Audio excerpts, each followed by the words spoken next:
سكون وظلام. مضى كثيرون الرحمن بالموت عليهم قد قدر، أهل معارف وجيران لا تسمع منهم صوت أو صدى، رفاط عظام بين سكون وظلام، تشتاق نور محمد رسولنا الكريم بطيب خلقه يشفع لمن آمن واهتدى. لا أحصي كم مات من حولي ولا كم مولود جديد أتى،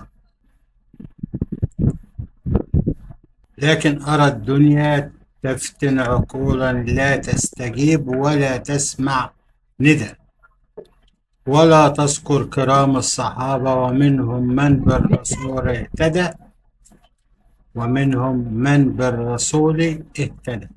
إخواني أنا أخي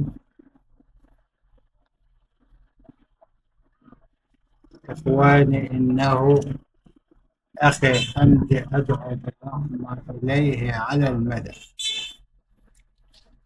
اللهم ارحمه واغفر لنا وله أياما ضاعت منا سدى، وتقبل في ميزان الحسنات